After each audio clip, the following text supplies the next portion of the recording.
Hello, and welcome to Arizona Illustrated. I'm Tom McNamara. You know, we are so lucky to live here in southern Arizona. We're surrounded by scenic national parks, forest, open land. There is so much to explore. And today on the program, we're going to take you on a tour of places that you can drive to within 90 minutes of the center of Tucson. So come along for the ride. We'll take you to an oasis in the desert near Patagonia, Arizona. It's just quiet, and it's relaxing. It's usually a little bit cooler. The show never ends at this West Side gem. You try to get the most incredible things, the most wonderful things you can imagine for people to see as they come in. Rich history, zip lines, and arts in Oracle, Arizona. Surrounded by nature, it's very beautiful, quiet, but increasingly rich community. The inspiring story of a man behind the name of a local campground. Gordon Hirabayashi was one of 3 Japanese Americans to resist being interned during World War II. And get wet at the Sabino Dam. Just the sound of it when we started walking up to it was enough to draw us in.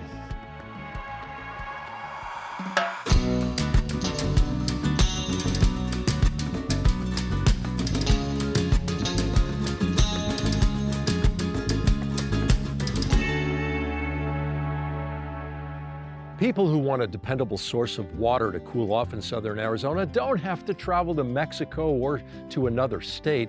Patagonia State Park in Santa Cruz County offers fishing and boating, hiking, camping, and more. And it's only about an hour and a half from where I'm sitting right here.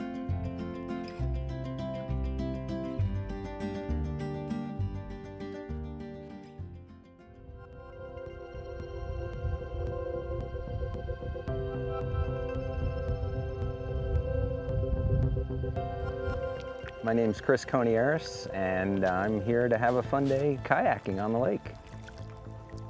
I'm thrilled. The one thing we don't have in Tucson is water. So water sports, you often have to travel, and to have something less than 90 minutes away from Tucson makes it very accessible. This is our first trip to the lake, and we'd heard about it from a few friends. They said if you need water in Arizona, that this is the place to come. So it's pretty close to Sierra Vista, so it was an easy drive for us today.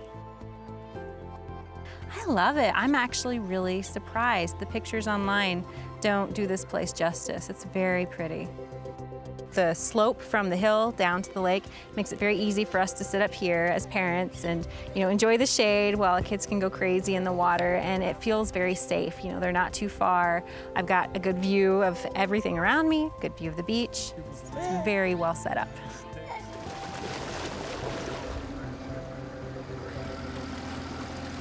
The lake itself, surface acres, is 265 surface acres of actual surface water. The park itself is not too much bigger. It's with the campgrounds, it's almost 600 acres, the park itself. We also manage the state trust land which surrounds the park. That's over 2,000 acres. And then the Sonora Creek State Natural Area is several thousand acres. We have camping. We have 13 campsites out on the lake. The real popular ones, we have a big island and a smaller island that people like to use. Obviously, skiing, wakeboarding. We have several different species of fish. We have largemouth bass, we have channel cat and flathead cat. We also have bluegill, crappie. In the wintertime, we stock with trout. And there's a lot of wildlife. We have everything from the big predator, the mountain lion, to the little ring-tailed cats, raccoon, skunk, all your normal stuff. One of the biggest draws we have here at the lake is our birding program. People come from miles and miles in other states and countries to see the elegant trogon. It's one of our favorite birds and most famous birds, along with the kingfisher, gnatcatchers. Over 200 different species of birds are found here at Patagonia Lake. So one of the interesting things about the park is that it was built over top of the New Mexico Patagonia Railroad. The railroad was constructed in the late 1800s and abandoned in the mid-1900s. It started in Benson, Arizona, traveled through Sonora, down through Patagonia into Mexico all the way to Guaymas. The railroad was used for transport of cattle for the local ranchers, and also the local mines transported their ore to market.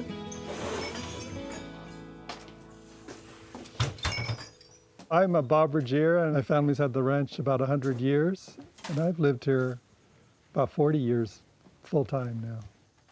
Patagonia State Park was formed by these men, one of them my father, and they built a recreational lake. These are the documents to get the loan. They had to prove that the people in the area wanted to do this. So this is the signatures of people. I mean, done in 1966. It's very interesting who lived here then and all of them signing these documents. I was about 20. I was at NAU. I didn't pay attention now. Later, I was overwhelmed that they did that, but all these men got together and did that. Something like that would never happen now. I don't know what they were thinking. I mean, really, they had a different attitude. They just, let's build it. You know, we can do it. But one of the big problems they had, that road was dirt. And they realized they could never probably afford to pave that whole road. And that's one of the reasons I think they made the deal with the state to have a state park.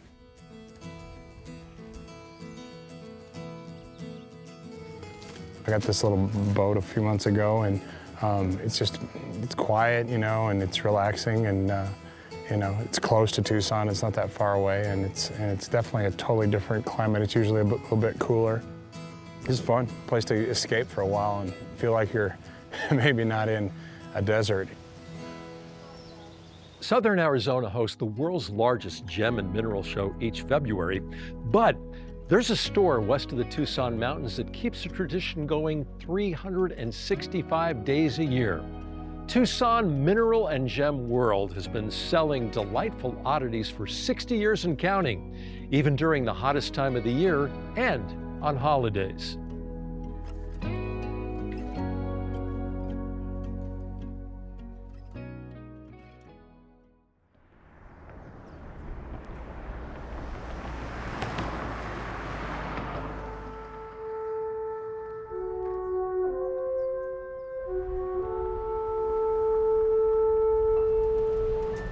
We've been in the business here 57 years, and we've been closed 2 days in 57 years. We never really planned on opening 365 days a year. Sort of fell into it. It became a habit. This was part of a cluster. Oh, like the... Arizona and Tucson's not your destination spot in the summertime, but we have people that actually are coming in, they've heard about us, and they come in from all parts of the country. They brave the heat.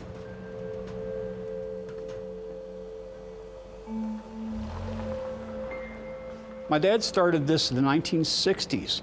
He was a motion picture editor from back east. This was his pride and joy. He loved minerals. And so we built this basically for my brother and I. We've got over 10,000 different items on display, and we have a warehouse full of about the same amount or more. We try to get the most incredible things, the most wonderful things you can imagine for people to see as they come in. Let me show you this. This is a human skull up here, and it's a medical skull, but it's really a great item. These are vampire bats you can see on top here. This is something we sell a fair amount of. These are gold-plated pack rats that my brother puts together. They mummify in our buildings in the back. And people buy these to get something for someone who has everything. Pretty bizarre, but we do have them. This is called spirit quartz or cactus quartz. This is gypsum. This is one that the holistic folks buy a lot. It just has, for them, has very special properties. It's pretty for just a collector. In these cases in our back gallery, we have things like mammoth hair. This is hair from the woolly mammoth. That's from the last ice age. We have artifacts from ancient Greece, like this lion's head, saber-toothed tiger skull up here. These are ancient Egyptian artifacts. These are called ushabtis, or mummy Mummy helpers. My field is in invertebrate paleontology. I studied the ancient mammals that lived during the age of the dinosaurs. And I did that all of my career and ended up being the paleontologist at the Desert Museum. Having been both an archaeologist and a paleontologist in my profession, I only accept things that are both legal and morally right to have, to own. It's a go-to place. I knew you'd have it. I wanted to get some stones to do the chakras and to bounce in the thing. Whether it works or not, who knows? You know, but there's vibrations and everything. Einstein proved that. They helped me get the different stones I wanted, and well, this is what you need, and you know, it's just weird stuff like that. I always bring family here, and they're wonderful with children. They spark their imagination. We treat the kids like royalty here. It's a hoot being here, mostly because of the people that we get to meet from all over the world, celebrities. Had Vincent Price come in. Early on, we had John Wayne come in. Chris Christopherson filmed a movie here. They rented our building, changed the front of the building. Richard Gere came in and he invited me to have breakfast with him across the street. I'm just fascinated by artifacts because they fill in the blanks for what we know about ancient history.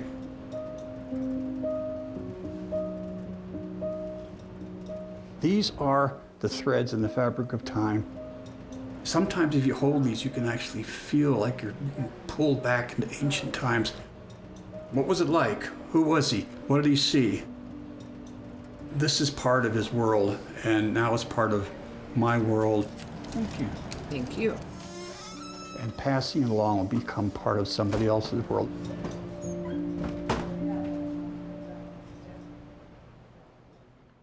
Oracle is a small community north of Tucson that's full of character and history, yet people in many parts of Arizona haven't taken time to visit there.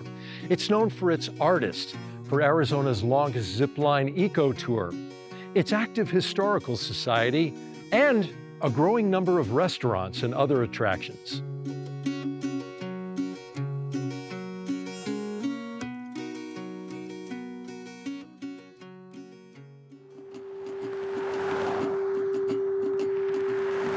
If people have driven up Highway 77 and really thought there was nothing here, I think all they have to do is veer off the highway a little. There's a little bit of something for everyone. Well, we started out doing yard sales when we were younger, and we loved it. We made like $500 one weekend, and so we thought, wow. So we came in, opened all the boxes, sold, and it was junk. Oh, it was junk. It started out as just a little junk shop, and it's evolved in the last 31 years to an antique store, an art gallery, and a consignment shop. Oh my gosh. It's like for a European type pillow. Mm-hmm. I came here in 1970. I was very young. And I've lived here all my life. I've raised 2 boys here. Me and my husband, Jerry, been married 43 years. Oracle is unique. It's very eclectic. We'll count down 3, 2, 1. Woo! All began when my business partner Brandon Lupi approached my father and I with the idea of building something amazing out here to bring people outside to experience this area. All you gotta do is take a seat, lift those feet, go get rolling, have fun. All right. And with my history in the ropes course industry and my father's land, we all just kind of came together and made it happen.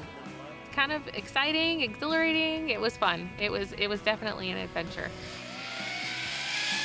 The way that everyone comes together is pretty incredible. And when we were building this, we felt a ton of support from our town and our community. And that's something that drove us to building this business, kind of reignite our community and bring a little bit more life into it. Iced tea, please. Wonderful. It's a really symbiotic relationship between us and the community. We're there to support anything that the community is doing, and in return, you know, the community's really supported us. I have 2 small kids, and I'm home with them with dinner every night, and I'm involved in their lives, and I have the opportunity to practice my art the way I want to, and still have a good family life. This building came into the picture. They homesteaded in 1880, and this was probably built out around 1885 as a boarding house for either for people that came out from Tucson to escape the heat or for people that were working in the mines. The mining was what brought people up here originally. And then at just about the same time, some people just went into cattle ranching. And then the health resort industry started around 1890, and then around 1900 is when the cattle ranching became much larger. It is a guest ranch that was built between 1917 and 1930, and it was always meant for rest and relaxation. It was never a working cattle ranch. In fact, the man who built it had fruit fields where Scottsdale and Arcadia are now, and this was built as his high mountain getaway for him and his wife and all of his friends from back east to come and enjoy horses and laze around, you know, in the sun. I've had a lot of different spiritual people come through here. Buddhists, shamanic order, Christians, and they all say that it has a real positive feeling. This is Rancho Linda Vista in Oracle, Arizona, and it has been a long history, first as a cattle ranch, then a guest ranch. And in 1968, it was bought by a group of artists, mostly from the University of Arizona Art Department, and set up as a trust and a corporation. People could become part of it and live here and do art here and enjoy a community of like-minded people.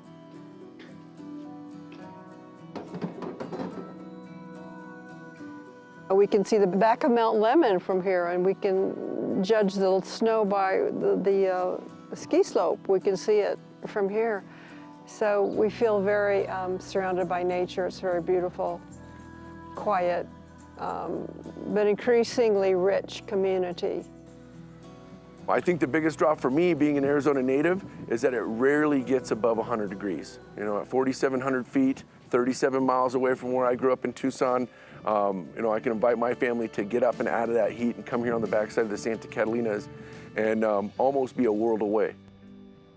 We couldn't ask for a better staff, and the people that come out are just as amazing as they are. Everyone that comes out is excited to try something new and have fun and really push themselves, and that's why we continue to do this. One person told me early on that Oracle chooses its residents, and there seems to be some little fate that works in that regard. I would tell people, explore a little, don't be afraid to explore, because there's more than meets the eye when you come to Oracle. Today, we see acts of civil disobedience along with all kinds of protests calling for justice and equality. But back in 1942, when the U.S. government forcibly interned nearly 70,000 American citizens of Japanese descent, along with about 50,000 Japanese immigrants into harsh and isolated detention centers, there were very few cries for justice. One American losing his freedom did fight for it. Next, we take you to a campground named in his honor, a short drive up the Mount Lemmon Highway.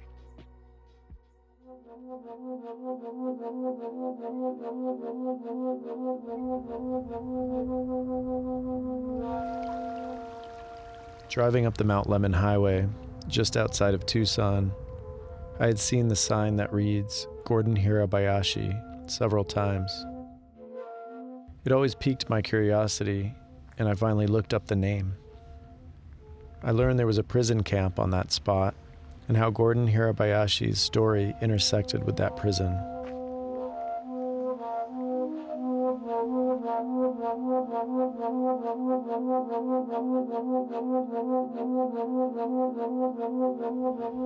You know, I read in an article that when you first arrived at the camp, that the Hopi It was Hopi Indians that invited you to their Yeah, their Ramada. camp? Yeah. They built the Ramada on the side of the hill, Mhm. and I didn't know anything about it. I'm just new in the camp, and there was a group of Hopis there, and they said, well, we know you guys are engaged in a white man's war, Europe and so on. We have no interest in fighting in your war. So they were a category of objectors that were sent to prison.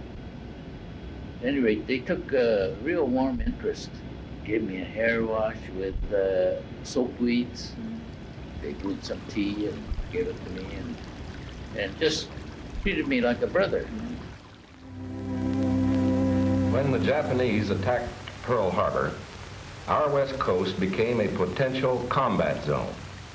Living in that zone were more than 100,000 persons of Japanese ancestry, 2/3 of them American citizens, 1/3 aliens. We knew that some among them were potentially dangerous. Most were loyal, but no one knew what would happen among this concentrated population if Japanese forces should try to invade our shores. Military authorities therefore determined that all of them, citizens and aliens alike, would have to move.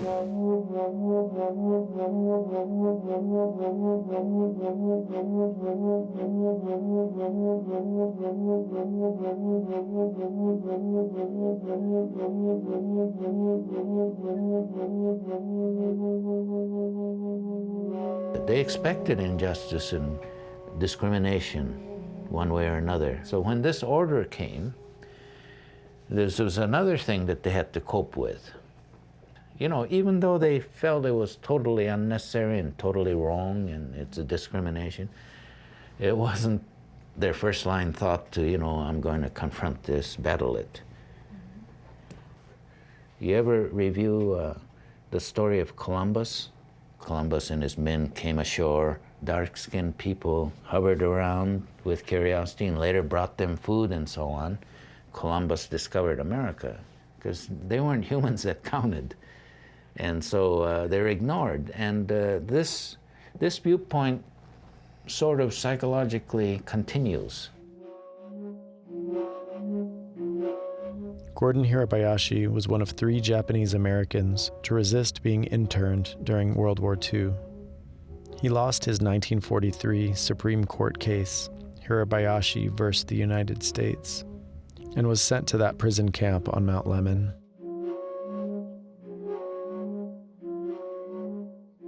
For a while, I thought the Constitution failed me.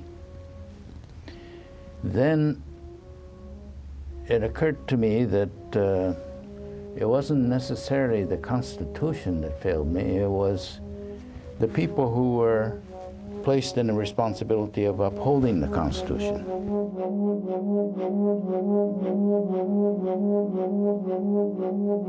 Prisoners at the camp helped build what would become the Catalina Highway. The camp was closed when the road was completed in 1951. In 1999, the area where the camp stood was renamed to honor Gordon Hirabayashi. In 2012, he was posthumously awarded the Presidential Medal of Freedom. Water is a precious resource in the desert, and though it's rare, there are occasional oases that attract both people and animals. And you can find one of them, Sabino Dam, by walking just a mile from the visitor center at Sabino Canyon Recreation Area.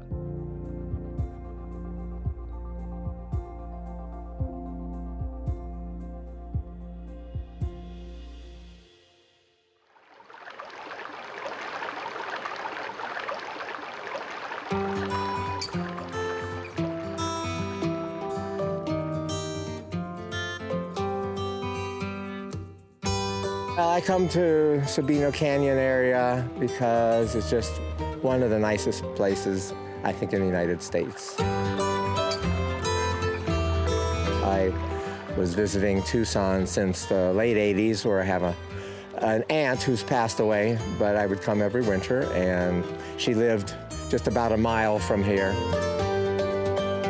And I'd walk here almost every day and do the 7 falls and just go up the trail, and it's just, there's so many different spots with so many different kinds of terrain and environment, and it's so peaceful. It's just a remarkable place.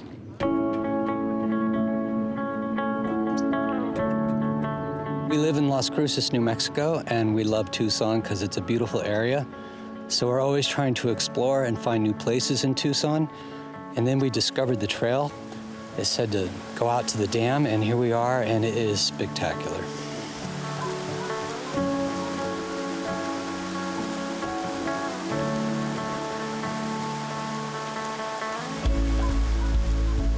I've been coming here since I was literally like before out the womb. My dad used to always take us when we were little, and so I just always came here. And so like now that I know the trail by myself, I can take myself. So it's kind of nice. But I always love this place. I like how it's just always love the water. I think everybody should check this place out. It's worth the experience coming out of anywhere than Arizona, and it's something different for sure. And I will remember this moment with you guys and with her. It's a 10 out of 10 experience. This is my boyfriend. And he lives in California, and I just always told him about hiking and like always wanted to take him here. So now he's here, he's with me, so I took him.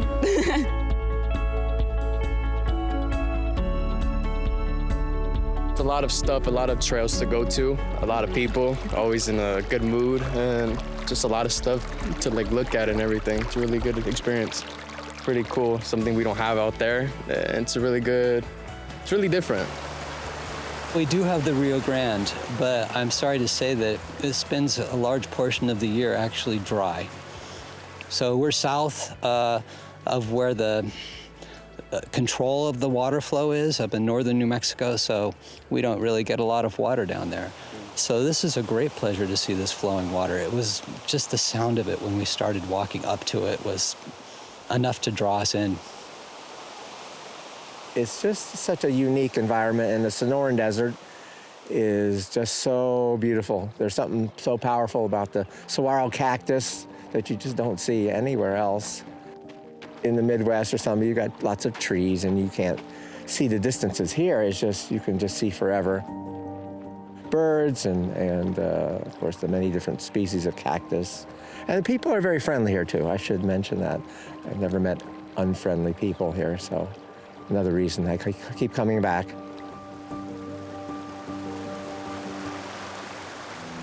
Thank you for joining us here on Arizona Illustrated. I'm Tom McNamara. We'll see you again next week.